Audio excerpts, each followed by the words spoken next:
and dramatic pacing. Night shift at the hotel. Soft ambient music fades in. Okay. So I used to work the night shift at a small hotel. This happened about a year ago, but I still think about it all the time because it genuinely freaked me out. I still don't know what that guy's plan was, or what he was trying to do. And honestly, it makes me feel sick when I remember how long he was there, and that I didn't even realize he wasn't supposed to be there. The hotel was small, only 3 floors, maybe 40 rooms total. It wasn't busy most nights. Usually, we only had about 10 or 15 rooms filled on weekdays. I worked from 10 p.m. to 6 a.m. It was usually quiet, boring even, which I didn't mind. I would sit behind the desk, do some paperwork, check the cameras occasionally, and if it was really dead, I'd watch YouTube on my phone.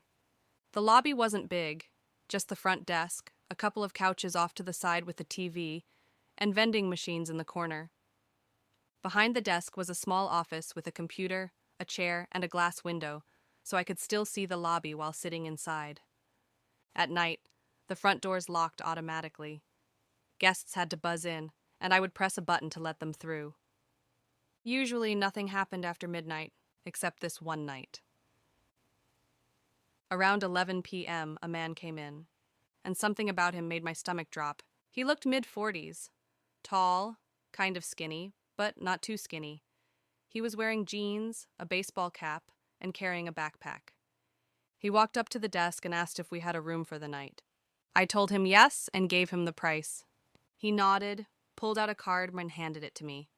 I swiped it. It beeped like it worked. So I gave him a key card for room 214 on the second floor. But I remember something clearly. After I handed him the key, he looked at me for just a little too long. 3 or 4 seconds, blank expression, just staring. Then he turned and walked toward the elevator. Nothing about it screamed danger, yet, but it was enough to make me notice him. Around midnight, I looked up from my phone, and he was back in the lobby. He didn't come to the desk. He just walked past me and sat down in the lounge area, facing the TV. The TV wasn't even on. He just sat there, staring at the blank screen. At first I figured maybe he couldn't sleep. Some guests hang out in the lobby sometimes. But after half an hour, I realized he wasn't on his phone, he wasn't reading, he wasn't dozing off. He was just sitting there, doing nothing, staring. At one point, I got up to grab water from the vending machine, and as I walked across the lobby, I could feel him watching me. I didn't look directly at him, but I felt his eyes follow me the entire way until I got back behind the desk. It gave me this deep, uneasy feeling. Around 1 a.m., I decided to check the computer because I was bored. That's when I noticed something strange. Room 214 was marked vacant. I froze. I had just checked him in an hour ago. I double-checked the system. There was no record of him. No name, no check-in, no charge. I went to the transaction screen. Nothing. His card had never processed. My heart started pounding because I know I swiped that card. It beeped like it worked. But according to the system, he was never checked in. That's when I called room 214. It rang, and rang, and rang. No answer. Then I checked the key card entry log, which shows when someone opens their room door. There was nothing, no entry at all. That's when it hit me. He never even went to the room. I slowly looked over toward the lounge, and there he was, still sitting there, staring at a TV that wasn't even on. A cold feeling spread through my chest. Part of me thought maybe the system glitched. But the fact that there was no entry log and no charge made it clear. He wasn't checked in. He wasn't supposed to be there.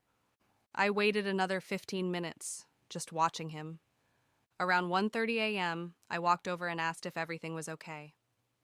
He slowly turned his head toward me, no expression, and said, "I just can't sleep." Then he turned back toward the TV. I nodded and walked back behind the desk. My hands were shaking. Around 2 a.m., I looked up again. He wasn't in the lounge. My stomach dropped. I scanned the lobby, and then I saw him, standing at the end of the hallway near the bathrooms, half hidden in the dark, just standing there, completely still. I pretended to work on the computer, but I kept glancing up at him. He stood there for several minutes. then slowly walked back and sat in the lounge again, like nothing happened.